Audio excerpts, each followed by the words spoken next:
Apreciados hermanos, explico la palabra del bautismo del Señor. La primera lectura es de Isaías capítulo 42 versículos 1 a 7, el primer relato del siervo del Señor. En la segunda parte del libro de Isaías, llamada Libro de la Consolación, encontramos 4 poemas que sobresalen sobre el resto del texto. Ellos hacen referencia a una figura enigmática llamada Siervo de Dios, quien recibe una misión de carácter universal. Él es el elegido de Dios para que traiga justicia a todas las naciones, haga que el pueblo de Israel vuelva al Señor y será luz para que otras naciones reconozcan el poder salvador de Dios. El siervo del Señor se caracteriza por su dolor y sufrimiento, y a pesar de que pareciera que su misión termine en un fracaso, su sufrimiento no ha sido en vano porque tiene valor expiatorio y redentor. Es para el perdón de los pecados del pueblo. El Señor, al ver la fidelidad y el sacrificio de su siervo, lo exalta a la vista de todos, haciendo que triunfe sobre sus adversarios. Nuestro pasaje es el primer cántico del siervo. Así habla el Señor: este es mi siervo a quien yo sostengo, mi elegido en quien se complace mi alma. Yo he puesto mi espíritu sobre él para que lleve el derecho a las naciones. Él no gritará, no levantará la voz, ni la hará resonar por las calles. No romperá la caña quebrada, ni apagará la mecha que arde débilmente. Expondrá el derecho con fidelidad, no desfallecerá ni se desalentará hasta implantar el derecho en la tierra, y las costas lejanas esperarán su ley. Yo, el Señor, te llamé en la justicia, te sostuve de la mano, te formé y te destiné a ser la alianza del pueblo, la luz de las naciones, para abrir los ojos de los ciegos, para hacer salir de la prisión a los cautivos y de la cárcel a los que habitan en tinieblas. El siervo de nuestro pasaje no ostenta una genealogía ilustre. Es uno del que no se conocen empresas grandiosas ni célebres discursos, pero que lleva a cabo el plan de Dios con su presencia humilde y silenciosa en medio de su pueblo. Nuestro pasaje afirma que el siervo es un elegido de Dios, ha sido escogido entre muchos, como ha ocurrido a lo largo de la historia, para que lleve a cabo una misión especial. A este siervo el Señor lo ha ungido con su espíritu para que lleve el derecho a las naciones. Se trata de una misión que tiene un alcance universal y consiste en la aplicación de la justicia de Dios, no solamente en los tribunales, sino también en la sociedad. Ahora bien, esta misión se desarrolla de forma pacífica, no se utilizará la fuerza, ni la violencia, ni el espectáculo, sino la bondad, la mansedumbre y la sencillez, que son atributos propios de este siervo. No gritará, no alzará la voz como hacen los reyes o nuestros líderes políticos cuando proclaman sus programas o exaltan sus gestas en los medios o en las plazas. No será intolerante o intransigente con los débiles. No condenará a nadie. Recuperará a quien se haya equivocado en vez de aniquilarlo y destruirlo.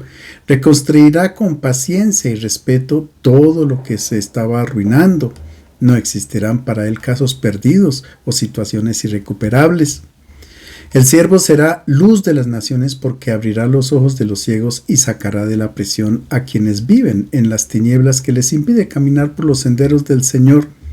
Será una misión liberadora que traerá libertad y paz a todos los pueblos. En esta misión, el siervo no está solo porque el mismo Dios le garantiza su presencia para acompañarlo con la fuerza de su espíritu, a fin de que la misión tenga éxito.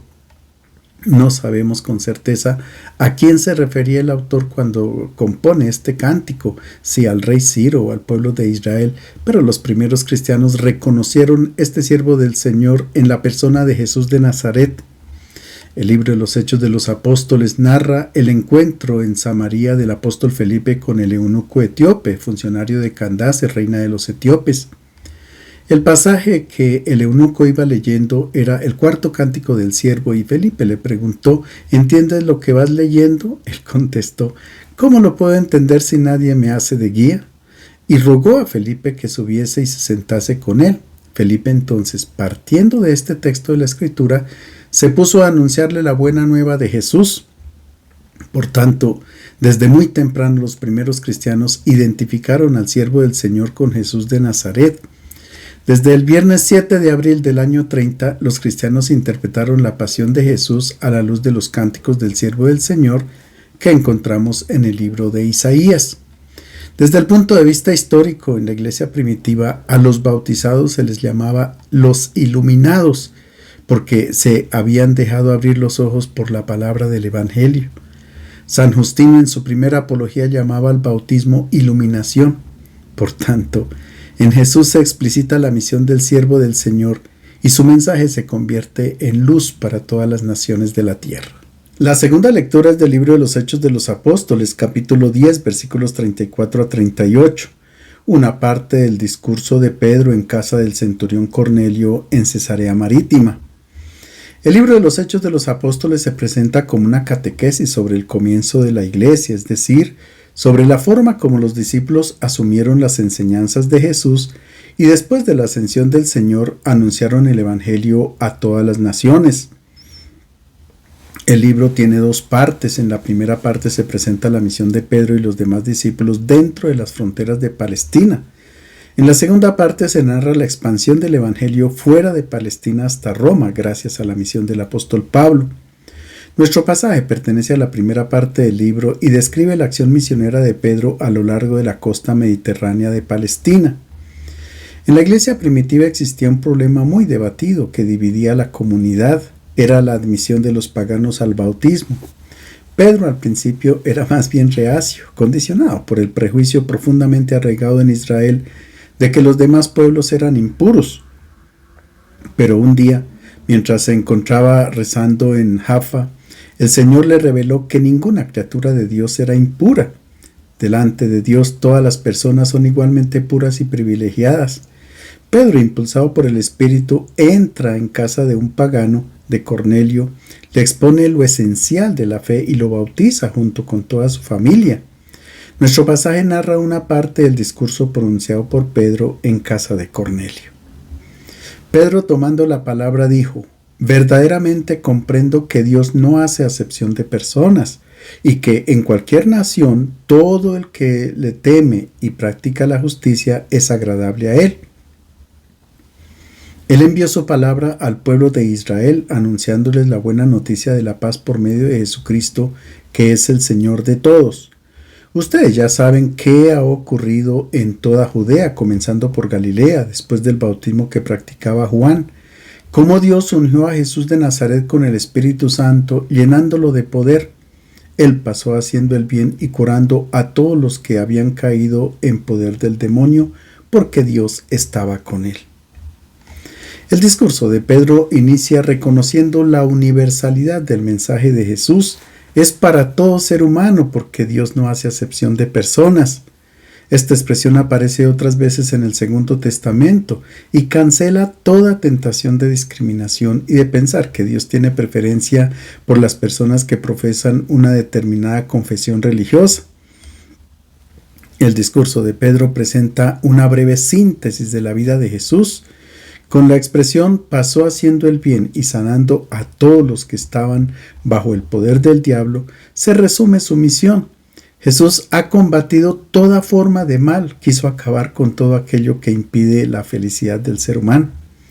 A pesar de que esta misión era difícil, Jesús la llevó a cabo porque estaba lleno del Espíritu Santo, porque Dios estaba con él. Ahora la misión fundamental de los discípulos es anunciar a Jesús y dar testimonio de que la salvación de Dios llega a toda la humanidad. Finalmente, en nuestro pasaje se indica el lugar de la manifestación de la salvación.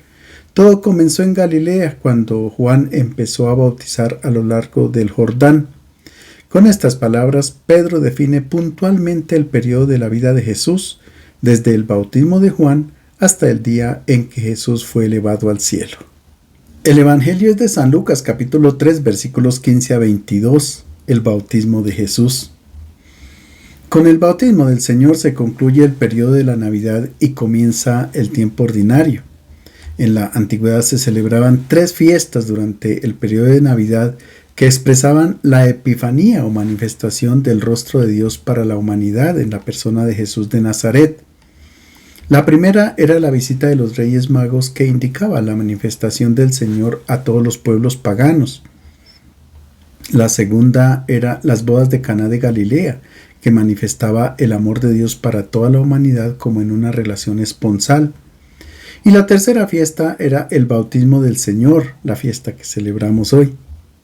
En la primera carta a Timoteo, el autor exhorta a Timoteo a que busque la justicia, la piedad, la fe, y a que conserve el mandato sin tacha hasta la manifestación de nuestro Señor Jesucristo, manifestación que Dios mostrará a su debido tiempo. En este sentido, San Juan Crisóstomo, un padre de la Iglesia de finales del siglo IV, afirmaba que la Epifanía o la manifestación del Señor no había sido el día de su nacimiento, sino el día de su bautismo. Escuchemos cómo describe Lucas el bautismo de Jesús.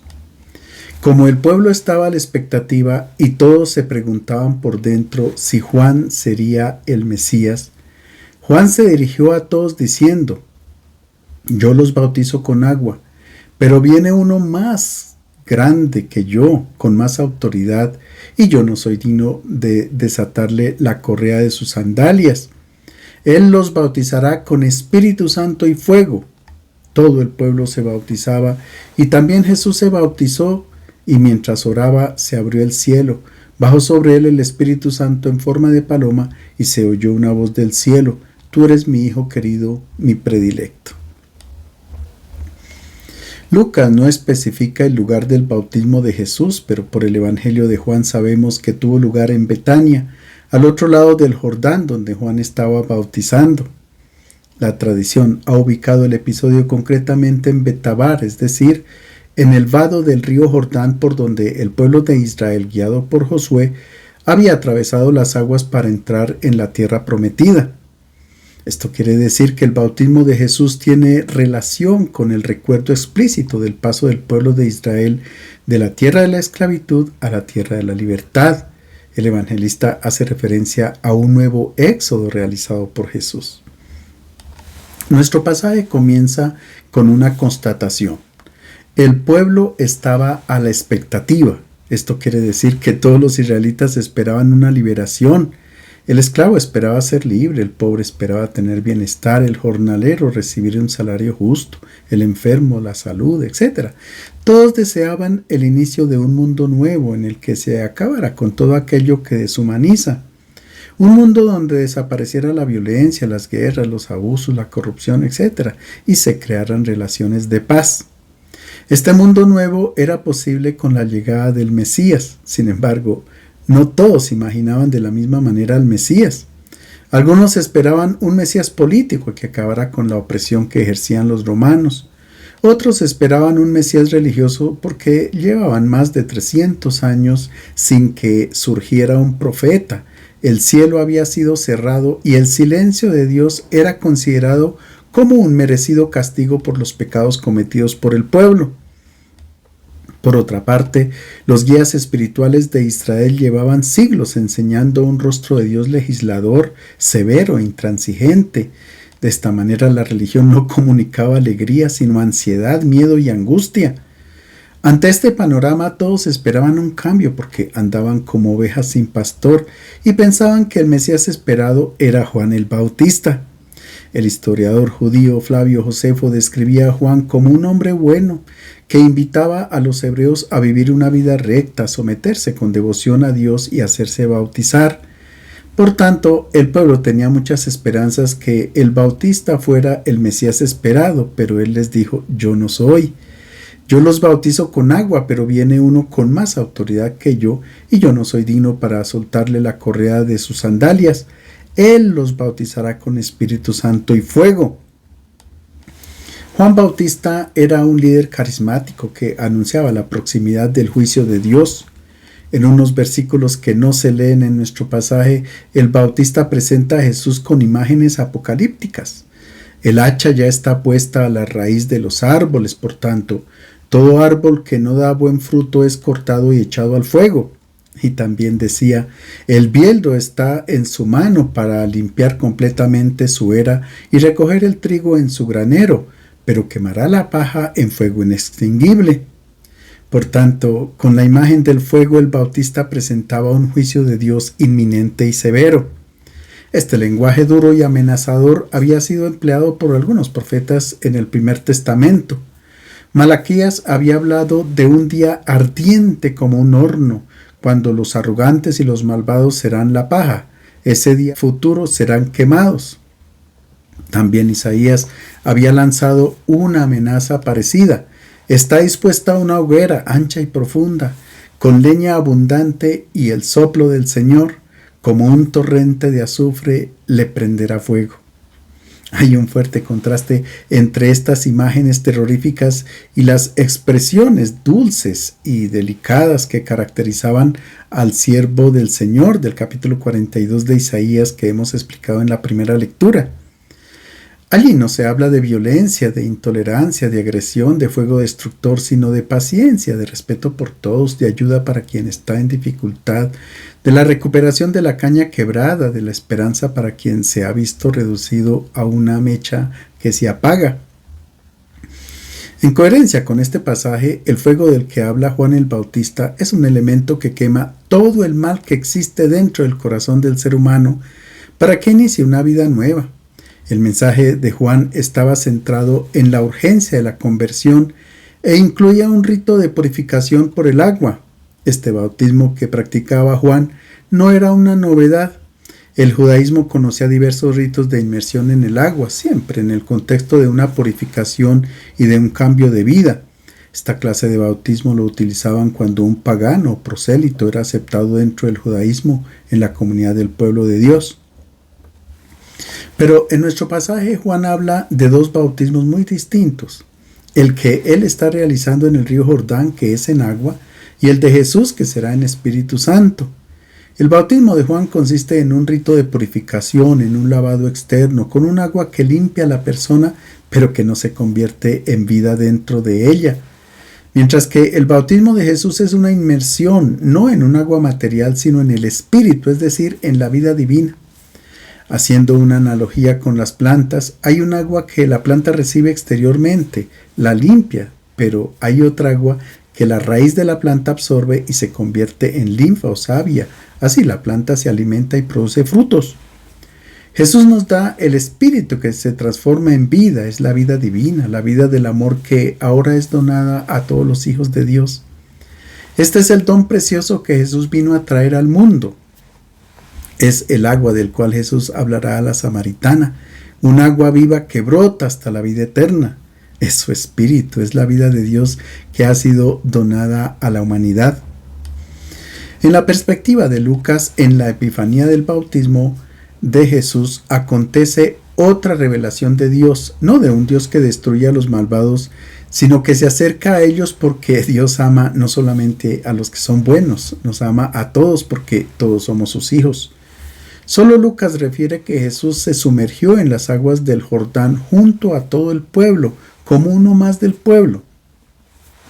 Jesús se presenta como aquel que se pone del lado de los pecadores, no los juzga, no les grita, no los condena, no los desprecia, sino que recorre con ellos el camino que conduce a la libertad. Los evangelios muestran el comportamiento amoroso de Jesús durante su ministerio. Nunca agredió a los pecadores, sino que se sentó a comer con ellos, se juntó con los leprosos, no condenó a la adúltera, sino que la defendió contra todos los que la juzgaban y la despreciaban. No rechazó a la pecadora que se postró a sus pies, sino que se dejó acariciar y besar sus pies por ella. Esta revelación de Dios en el bautismo de Jesús también está en sintonía con el rostro de Dios del Antiguo Testamento, no lo contradice. Dios siempre ha acompañado a su pueblo, un pueblo que a veces era fiel y otras veces no. En el desierto, bajo la imagen de la nube de fuego, Dios estaba cerca, cuidaba a su pueblo, estaba presente en el arca de la alianza que acompañaba a Israel. Luego Dios habita en el templo de Jerusalén, incluso en el momento histórico más dramático, el del exilio. El profeta Ezequiel ve a los querubines que llevan el arca de la alianza hacia oriente, allí a donde el pueblo había sido deportado, porque Dios no podía estar sin su pueblo. Luego, cuando regresan de Babilonia, nuevamente el arca se posa en el monte Sión en Jerusalén para estar en medio de ellos. En el bautismo de Jesús se hace evidente esta relación de cercanía de Dios con su pueblo. Él camina con la humanidad. Esta epifanía la encontramos solamente en nuestra fe cristiana. Ninguna otra religión presenta un rostro de Dios que se haya revelado tan cercano a la humanidad. un Dios que vino a vivir con nosotros sin condenar a nadie, sino a caminar con quien más lo necesita.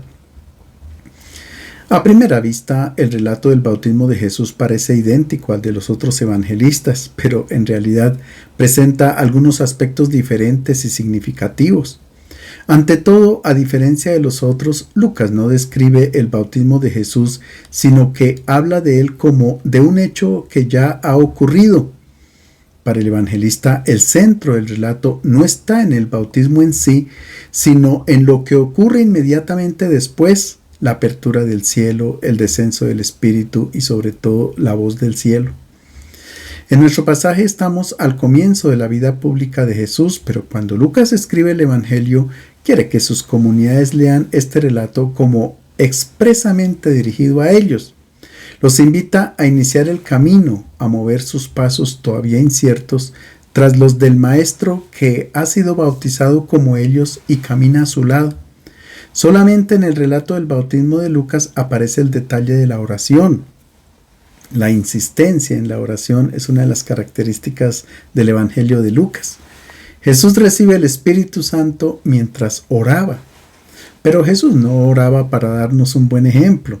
Él tenía necesidad como nosotros de descubrir la voluntad del Padre, de recibir su luz y su fuerza para cumplir en todo momento lo que le es agradable.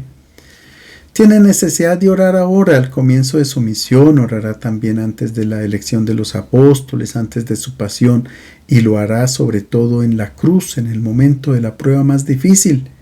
En otras palabras, Jesús sintió la necesidad de orar durante toda su vida para descubrir el sentido de su misión y para mantenerse fiel al Padre. Veamos los signos que acompañan al bautismo según Lucas. En primer lugar, la apertura del cielo. El evangelista está aludiendo de manera clara a un texto del Primer Testamento bien conocido también para sus lectores. En los últimos siglos antes del nacimiento de Jesús, el pueblo de Israel tenía la sensación de que los cielos se habían cerrado. Pensaban que Dios, indignado a causa de los pecados y de las infidelidades de su pueblo, se había recluido en su mundo divino. Había puesto fin al envío de profetas y había roto todo diálogo con el ser humano. Los israelitas piadosos se preguntaban: ¿cuándo terminará este silencio de Dios? ¿No volverá el Señor a hablarnos? ¿No nos mostrará ya más su rostro sereno como en los tiempos antiguos? Y lo invocaban así: Señor, tú eres nuestro Padre, nosotros la arcilla y tú el alfarero. Somos todos obra de tus manos. No te irrites tanto, no recuerdes siempre nuestra culpa, mira que somos tu pueblo. Ojalá rasgases el cielo y bajases. Lucas afirma que con el bautismo de Jesús los cielos se han abierto. Esta es una buena noticia para sus lectores porque Dios ha oído la súplica de su pueblo, ha abierto de par en par el cielo para no cerrarlo nunca más. Se ha puesto fin para siempre a la enemistad entre el cielo y la tierra.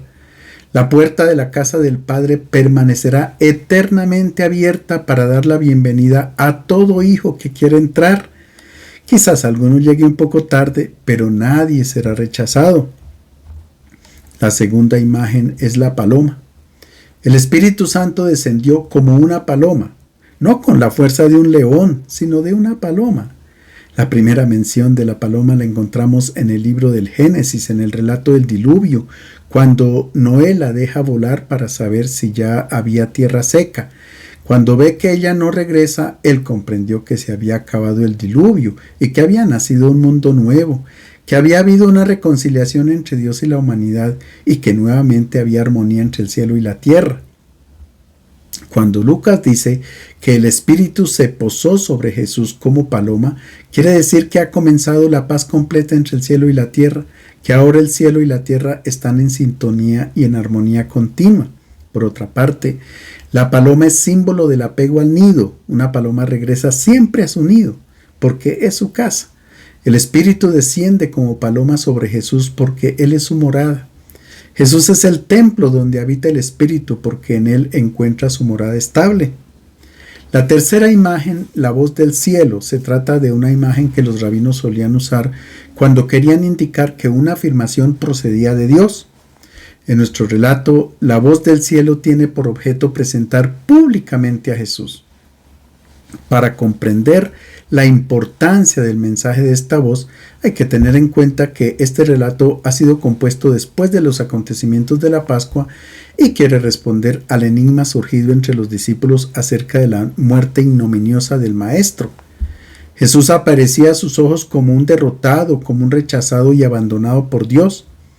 Los custodios y garantes de la fe de Israel se convirtieron en enemigos de Jesús y lo calificaron como blasfemo y le dieron muerte.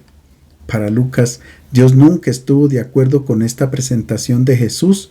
Su verdadera identidad es la de ser hijo de Dios, como afirmaba el Salmo 2. Tú eres mi hijo querido, yo te he engendrado hoy. En la cultura semita, el término hijo indica no solamente la generación biológica, sino a la persona que se comporta de modo idéntico a su padre.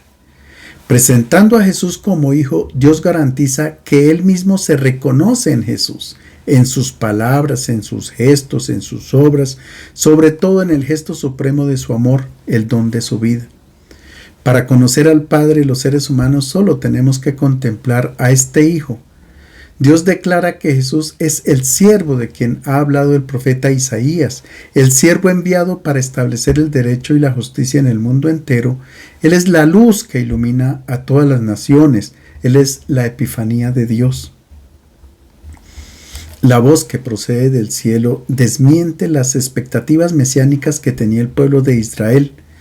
Un Mesías humillado, derrotado, ajusticiado era inconcebible para la cultura religiosa judía del tiempo.